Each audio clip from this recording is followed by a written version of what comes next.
we think about trust, right, in terms of output. And I think that if you talk to a lot of people, they'll tell you that they don't trust a lot of the scoring output that comes out of like resume screening tools. And if it was better, clearly recruiters wouldn't do that, but it's not the case, right? If you talk to many, they still do it. Welcome to the Tech Savvy Recruiter, the podcast for recruitment and staffing agency owners keen to explore the tech innovations reshaping our industry. I'm Andrew Roger from recMate. And I'm Belinda from Recruitment Garage, and together we're your hosts bringing you a stellar lineup of tech experts ready to help you understand and, more importantly, benefit from the increasing array of tech available to you today. Welcome to the Tech Savvy Recruiter podcast. Today we are excited to be chatting with David Tell, co-founder of KWAL, like Koala in Australia, a company who creates AI-powered voice agents to engage with candidates. We're keen to hear David's thoughts around the rise of voice AI and how recruiters use it now and where it's heading in the short and medium term. That medium term is getting shorter and shorter by the day, let me tell you. Before we dive into it, I'd love to throw to you, David, just to tell the audience about who you are and a little bit about what you guys do. Welcome. Awesome. Yeah, thank you so much for having me here, Andrew and Belinda. So KWAL is a voice agent platform, and we primarily engage with candidates both at the earliest stage of the process, but also as they sort of transition through the process of onboarding. Voice AI is just an incredibly amazing space right now. And the fact that now we have these agents that can power these interactions is really, it's game changing.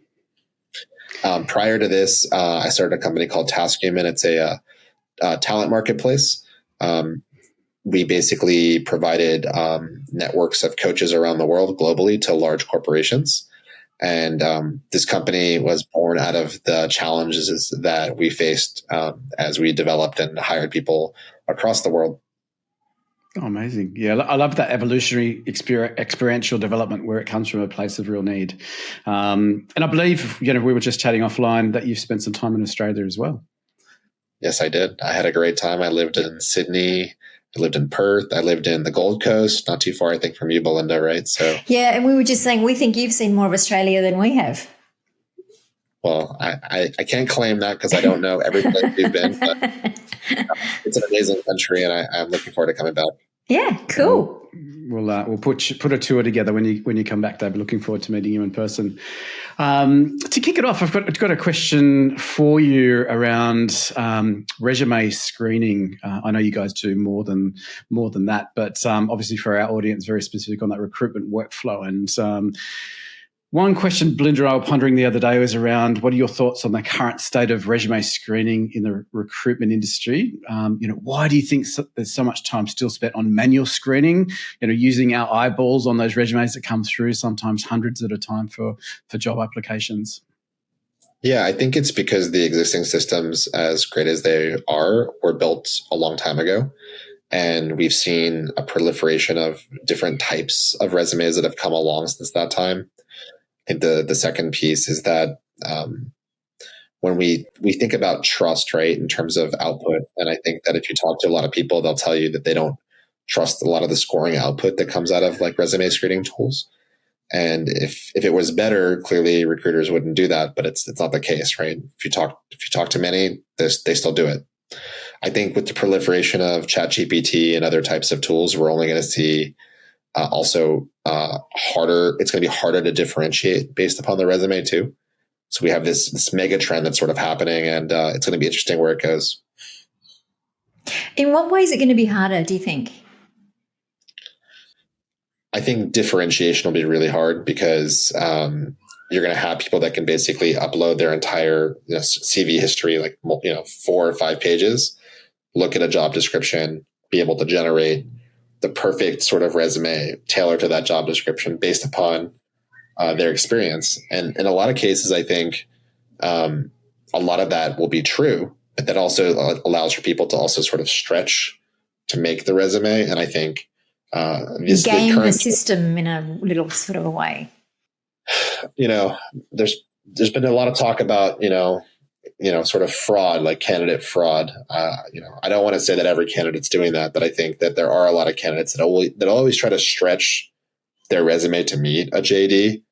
And I think it makes sense because a lot of times those skills are sort of buried And I think what's really beautiful about these tools is they allow you to actually extract all those things from your past that were maybe difficult for you to do. So I think it's, it's both it's a sword, right? Or a knife, right? You can use it to cut a steak, and which is a great thing, and be able to eat, but you can also use it in a way that is, nefarious, right? And I think just like every other tool, we're going to have to adapt to this. And it's going to be a very interesting time, but we're going to see a lot more of these types of, it's going to be hard, right, for AI to sort of distinguish, because you're going to see a lot of great people on paper. Yeah, great. Okay. So then following on from that, what do you see when it comes to automating resume screening? What do you think are the biggest challenges, and how can we address these? Well, the biggest challenge right now is that there's no way to easily identify AI output, right? So where AI touched a resume, it's really, really difficult. If you talk to the big AI labs, there's not like a sort of watermarking system, right? And you're seeing this right in academia too, right? I mean, teachers and educators are dealing with it. So it's not just tied to recruiting industry. I think it's a widespread AI issue. So I think the answer there is, it's a little bit of wait and see. Clearly tools like KWAL, which I'm sure we'll talk about later, will help with some of this. But I think the answer is that we need enough time to sort of adapt and catch up, because, I think a lot of companies are going to be on the defensive for the next couple of years rather than the offensive. Yeah. So any advice for recruiters now, given what we've just said there? Like, I guess it comes down to then the conversations that they're having with the candidates. Is that how you'd see it? Yeah, I think a lot of that is going to be conversational driven. I think wherever you can get insights out of candidate, I think if you look back at behavioral interviews, right? I mean, why that behavioral interviews exist, it's because you sort of want to like deep dive the candidate and really like ask about the question, like move past surface level. And I think the problem with the resume is that it is surface level by nature, right? So I think we're going to be looking at how to go deeper with candidates. And clearly that's where KWAL and other tools will sort of fit in. But it's still going to be a challenge, right? Because you still have to sort of go through like a large pool of people potentially to find sort of the hidden gem or the gem that you're looking for. And it's just going to be a large challenge. And I suppose we have to look at what parts of what we do can be done with AI and what can't, what we should still do as a sort of a traditional approach as well. There's got to be a line there, hasn't there? Yeah, I think it will be primarily a function of what type of roles would be my guess. That makes sense. Because you can see already sort of the transition. There was a company called ShiftGig, for example. Now there's Indeed Flex and InstaWork, and a lot of companies for different parts of the labor pool that have there's no interview, right? Or there's limited interview that might be happening depending upon the role that they're servicing. So I think there'll be like segments of the market where we'll see the recruiter will be less involved perhaps, right, than they were in the past. And we've already, of course, seen this, right? Because the marketplaces have sort of taken off, right? So that exists already today. And so I think we really need to revisit, like, where does the recruiter sit? And my thesis on this is that when you need to sell the candidate on coming to your place of employment, that's where the recruiter is going to matter, right? Like significantly, because you're competing with them taking an opportunity at company X or company Y. And there may not be very much differentiation on paper, right? And I think that's where a recruiter can really come in and like really like sell the opportunity to somebody. Yeah, that makes sense. Yeah, it's interesting. With the increased use of technology in resume screening and the proliferation of using AI in that whole process, there's obviously, as you mentioned before, similar with a sword, there's two edges to that sword, a plus and a minus there.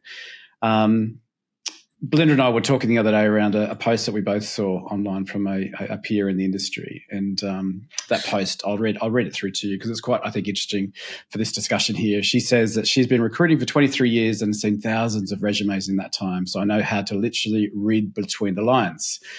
"Quote unquote, AI does not." Just last week, I called an applicant to discuss his suitability for a role because his background looked interesting. I established in our meeting that he had exactly the right experience, but he hadn't been specific on his resume because he had covered a lot of ground in his career, didn't want to list everything. In addition to this experience, he had fantastic attitude, positive outlook, and passion, which are not also searchable fields on his resume. He would not have made the AI shortlist, quote unquote, from her post on LinkedIn. What do you reckon? What's your perspective on the, I guess, the science versus the art of recruitment? Because I think there's a really, real big need for having both in recruitment, that art and the science of recruiting. And to her point, she's been recruiting for 2 decades plus, can probably scan a resume in 15 seconds and work out, hey, this person's probably done these other things that they're not mentioning on their CV. Yeah. So my first thought on this is that, one, the technology that might already exist in places like Guild Education or Edcast or Degree, which are large LMS players, primarily working on reskilling and skilling of people within the workplace, have not seemed to completely have transitioned into sort of the hiring process entirely, right? Specifically the resume process. When we look at the existing sort of technologies, again, going back to, I think we talked about this earlier, is that those technologies are, they're doing sort of like keyword sort of Boolean searches and trying to create a match score. They haven't really advanced past that. And I think that's where, if you were to look at the sort of the playbook of these other companies in the general HR tech space, you would say, no, actually you can infer skills. Like you actually can infer skills from what sits on a resume that may not be entirely evident. In fact, there's quite a few companies that I've talked to that might use the sort of main players and existing technologies to sort of do that first part, but then they actually might do that inference as sort of a third layer or a second layer, depending upon how many of those tools they use. So I think that there's a lot of companies out there that are focused on this, and I would suspect that we'll see more and more come in the space pretty soon. Interesting. Yeah. Yeah, because there was quite an interesting discussion, I think, on that post, wasn't there? There was lots of uptake on it. And I tended to agree with her. I thought, well, yeah, that makes a lot of sense. But, I'm not you, David. I don't have the AI knowledge that you have, obviously. So it'll be an interesting one to see.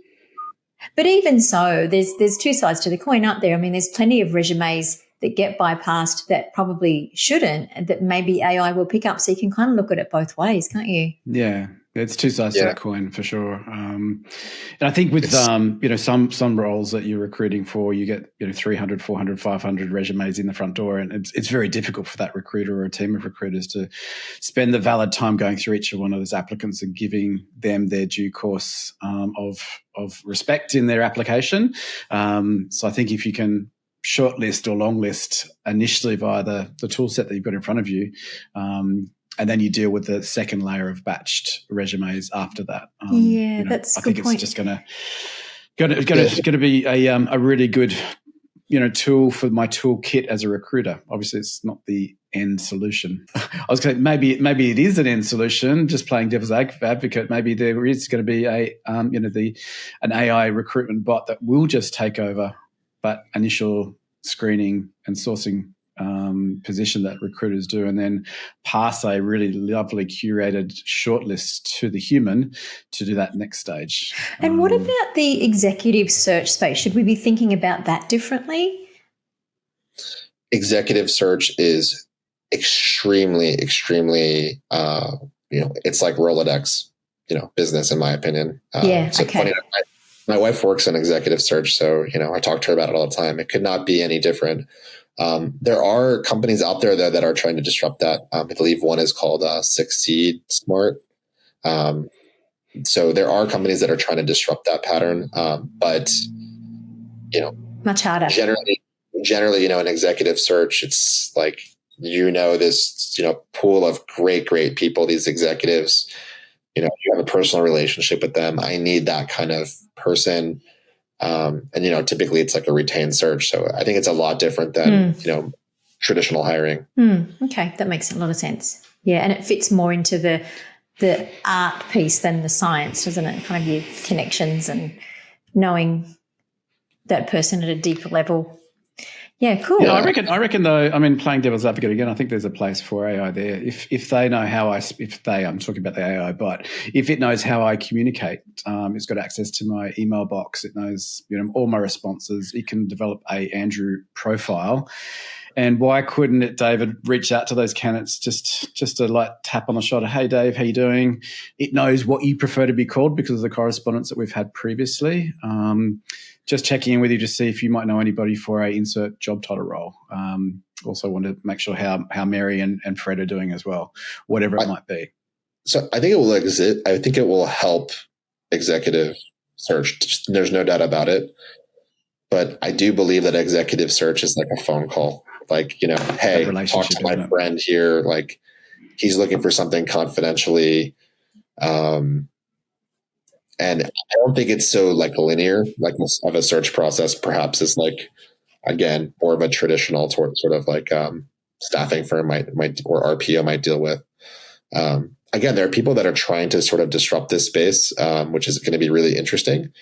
And I think that they might have some pretty good success, but I don't think it's going to go away, right? Somebody that knows people in the industry for 25 years, has deep relationships, goes golfing with them, goes on, vacation with them, and is really in their circle. It's very hard to break that sort of pattern. And that's the human part too, right? Which is pretty 100%. Pretty cool.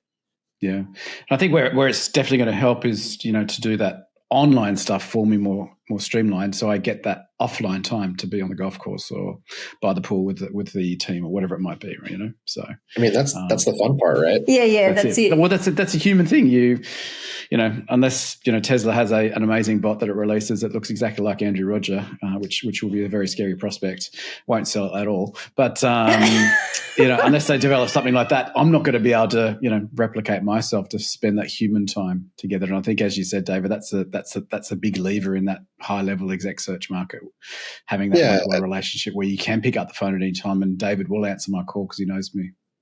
Yeah, I think with AI, we have to think about it as like a way that we can actually increase our own joy, right? Doing some of these processes that are very repeatable, and can we sort of like offload them to the computer? I mean, we've done that already to calculators, right? For a long time. Google Maps. I mean, we don't talk about this, but when was the last time you purchased a map, Andrew? Can't tell you. Years ago. Long time ago. So we've offloaded a lot of tasks that we don't think about for a long time to computers. And now what's, I think, scary for some people is that we're offloading what we believe were previously higher cognitive type of tasks. And I think that's obviously a challenge for people. We're going to have to relearn and adapt to the new environment. But it's also exciting, I think, that do those things that give us joy, hopefully, right? Which is, in my opinion, it's connecting with people, right? I think that's what recruiters love doing the most. If you ask most recruiters, that's what they'll tell you. Yeah, 100%. Changing gear a little bit, I know this is a big one too, is the whole data privacy and ethics piece. So, it's an increasing concern. We're seeing breaches at an increasing rate with hacking and all, everything that's going on in the world right now. AI is obviously going to make that happen more so. So what do you think are the important considerations with data privacy and ethics around voice agents, and more particularly what you guys are doing at KWAL? Yeah, so I think from a data and privacy standpoint, we need to take a step back, right? We used to live in a world, right, where things were in file cabinets and they were locked, and now we're in a world where we store things everywhere digitally, and so the world has adapted to that. And I think that from a database perspective, right, that companies need to make sure that things are secure. There's no doubt about that. And so we personally have made those types of investments, right? And I think that other companies that are going to be in the AI space, it's not a nice to have, it's a must have, certainly, right, when we engage with customers and candidates. But I think there's a point also where I think candidates need to realize too that, and anybody, right, any user of any platform, that there is going to be some collection of data, right, if you engage with the system. And I think most of us have sort of implicitly accepted this. Google's been doing this for a long time, right? They track us. Facebook tracks us. And I think that when we sort of like transition our mentality around this, I think it would be better for everybody to just like sort of accept that this is sort of where things are going. It's not because companies, I think, are nefarious. I think if you think about this, it's a lot of this is about improving the experience, right, of the product.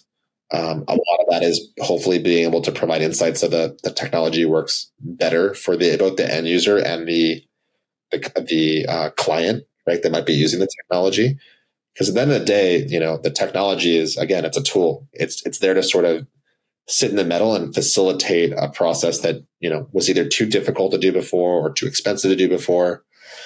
And so I think we need to look at data and privacy within that lens. Like, is it supporting both of those things? And if so, like, I think we need to accept that there's going to be some risk, right, when we collect data.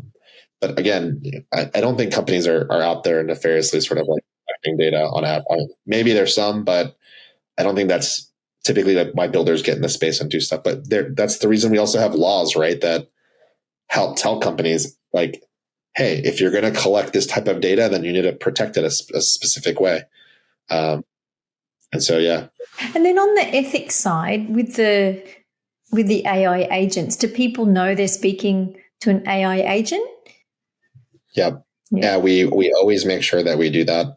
Okay. Actually, in 2026, Colorado has already enacted the law, but it will go into effect in 2026, which basically says that if you're talking to AI, whatever the form of communication, doesn't have to be voice, you need to be informed that you're talking to AI, right? If it's not completely evident effectively to the person that you're talking to. Yeah. Okay. Right? And so, one, I think that's the right decision, because you would not want to not disclose to somebody that they're talking to AI, because AI is getting really good where you're not going to be able to tell, right? Both on voice or text. And I'm sure you've had some of those experiences already. So I think those are really important laws, and that the things that we already do, because we have already surpassed what I call the uncanny valley. And the uncanny valley is when you can no longer tell you're talking to a bot, right, versus a human. Okay. We're past that, and I think that's why you're going to see more and more legislation around that. And we're more accepting of it too, aren't we? I remember it used to annoy me, but now I kind of think, it's just become more commonplace and more accepted. Yep. Yeah, I think you're right. I rewatched the movie. Did you?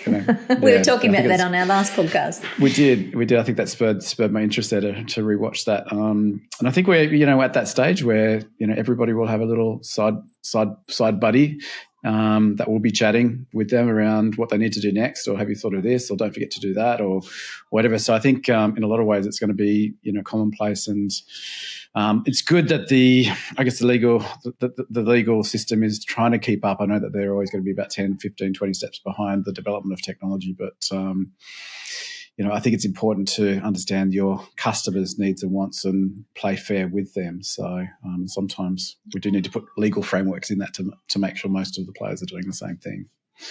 They're definitely catching up. I think a lot of respect to the regulators out there that are thinking through this. They're having a lot of conversations with industry. I think they're moving probably as quick as I've ever seen anything from like regulators move. So like, that's pretty impressive. My prior career, I was a lawyer, so I'm pretty attuned to this. I did a lot of regulatory work, but I think AI is improving so fast, right? It's improving something like 4x, year over year, right? So we're just in this incredible, just hockey stick of growth of AI. So I don't think they'll be able to catch up, but I think that they'll be able to at least sort of grab the tails as this thing is moving and try to like hang on. But it's going to be super interesting. The next 5 years is going to be, this is a great time to be alive. I mean, bottom line, it's a great time to be alive. It's super exciting. There's so much going on every day. There's a new model that's being released almost, and benchmarks are being broken. So I think we're so fortunate to live in this time. Yeah, very exciting. And it's actually one of our final questions today sort of stems from that, around because of the change process, because everything's moving so quickly. From a snapshot, this is 2020, 2024, for those that are looking at it in the future, what skills do you believe recruiters need to have and develop for themselves to stay relevant as this technology seems to keep blossoming every day, and the evolution of how we recruit keeps changing as well. I guess you put a timestamp on today, what skills do you think we need to think about as professional recruiters to keep it, upskilling us so we're relevant? Yeah, I think personal skills, right, are going to be huge. Like specifically how you make somebody feel, right? Computers are not very good at that. Like, it's very hard to do. It's something very human about that. So I think, there's probably a way that I'm making you feel right now on this, podcast that we're on. So I think that feeling that you're getting from me and that feeling that you're projecting onto me, I don't think computers are going to solve that, at least not anytime soon. And so I think if recruiters really focus in on like what makes them interesting and what makes them, personable to the other person, I think those are really like powerful skill sets that we can't measure them, right, by any means. But I think those are the things that I would really like focus on. Like if I was a recruiter, like about telling your story to the other person, right? Because at the end of the day, humans are going to want to work in environments with other humans, right? And get a sense for how those humans are in whatever environment they are, in that workplace. And I just don't think computers are going to be able to do that. Yeah, I love that. The soft skills, right? The soft skills and the art part of the recruitment rather than the science. Because I think the science bit of recruitment is going to be well looked after by the machines. But yeah, I think you've hit the nail on the head to be able to tell a beautiful story around this particular opportunity, why it's an amazing career choice to work for this firm, et cetera, and how it's going to impact on your family and your future prospects is something that it will be hard to hear from a bot for sure. I think people are looking for it more now too, because so much of our communication is being automated and that human piece is being sort of pulled apart so much. I know I'm personally like that when I actually get to have a conversation with somebody because I'm working from home. I actually, going out and meeting with somebody, you get that you can't even describe it. It's a very different level of communication. And I feel like I crave it more and more over time as we get more into this world where we don't need to be meeting up all the time and talking. So it'll be interesting to see what happens with that over the next few years. Yeah. It's very different. I don't think they'll be able to automate or, replicate pressing the flash, let's call it. Yeah, okay? Exactly. So, depending on how woo-woo you are, is it your aura, that you interact with other people and things like that. It's so important too. I was listening to a podcast the other day. It was amazing. It was this PhD from one of the unis, and he was talking about how we can't differentiate, like our brains at some level don't really know the AI. Well, the example they gave was like if you see something that's fake AI and it's fake, like that's being created, and then you find out that it's fake. You can't sort of undo that in your mind, so you'll still make judgments around what you saw. It's a bit like when you watch a movie and we sit there and we cry or we feel the emotion of the movie, but we're just looking at a whole lot of dots on a screen. And that was really interesting. And to that movie Her, it's all a similar sort of thing, that even though, and there was I won't talk about it because it wasn't a very nice example, but there was an example in Europe around they changed some algorithms and made it different. And all these men, mostly, were getting really depressed because it was creating the perfect woman for them for the most part. And then they changed the algorithm because it was all getting into the dark side a little bit. And then all these men were just super depressed, even though they knew that these were AI created, like in Her, that they were AI created beings. So I think that's a really interesting part of AI that I haven't heard a lot of people speak about it. And when I heard this gentleman talk about it the other day, I thought that's so true. And kind of like the basic version for me is, when I talk to Siri, I'll go, oh, thank you, Siri. Like I still can't in my mind dissociate that she's not a person, even though I know she's not, or he. It's interesting. Yeah. I mean, going back to this aspect of human versus AI, AI is just, it's the successor to what we just experienced previously, which was the app revolution. And prior to that was really like the PC revolution. And before that was the internet revolution. One example I like to think about is how many apps we have on our phone today that manage a lot of things for us. So for example, my bank, everything I do now is on an app that I do with my bank. I only go to my bank, you're going to laugh, to go get quarters to put in my laundry machine. But when I go in, right, because it's a physical act, and when I go in, I know the person, and he says, you're here for your coins, aren't you, right? And it's like a pleasant experience. I walk in, but like everything else I do is on the application. And I think AI is just like it's just another step in this sort of like evolutionary chain. Interesting. But that personal experience that I get going in, I sort of love it. So like I do it because it like gives me joy. I could order those quarters probably to my place. Like there's services that do that. I think they even do it, but I don't. I like to just like, it's part of my stroll. I go in, just like some people, go to the grocery store because they want to go and like see what the produce looks like, or they want to see what's new and exciting, and they don't want to sit through an app. And I think this is where we'll end up, right? And a lot of things that we do that today that are what we do for a living. And I think that's the big like transition for people, is like before it didn't really impact what they did for a living, right? But now we're sort of in this interesting space where it's touching so much around productivity of work.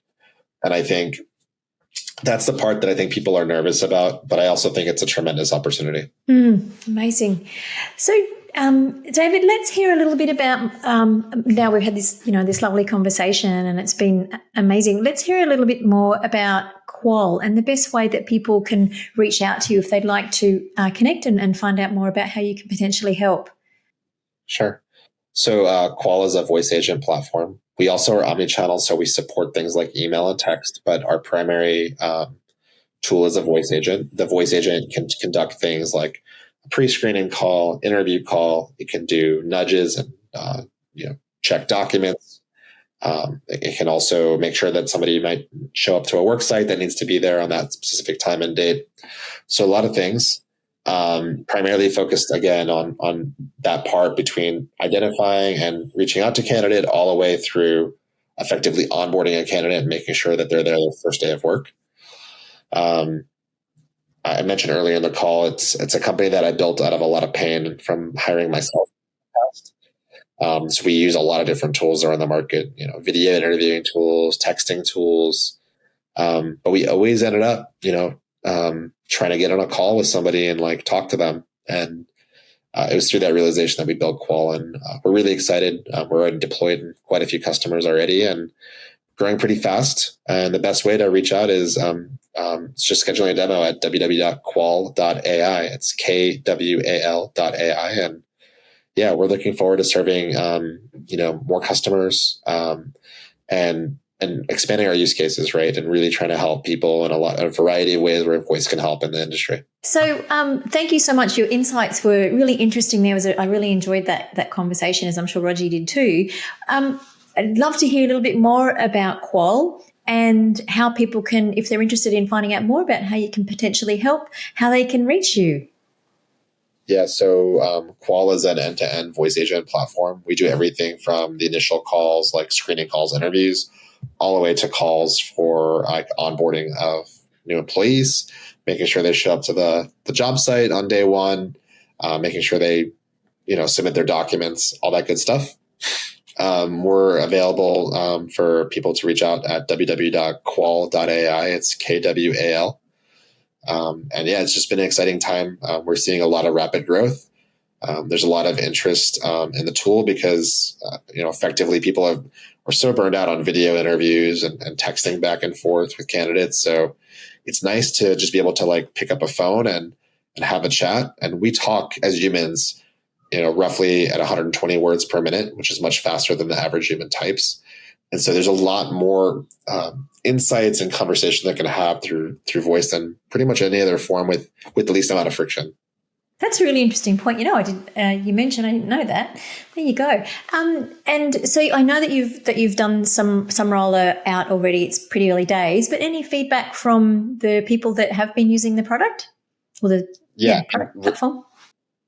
Yeah, recruiters love it because a lot of times they're sitting there and they might be calling a list of 100, 150 candidates potentially.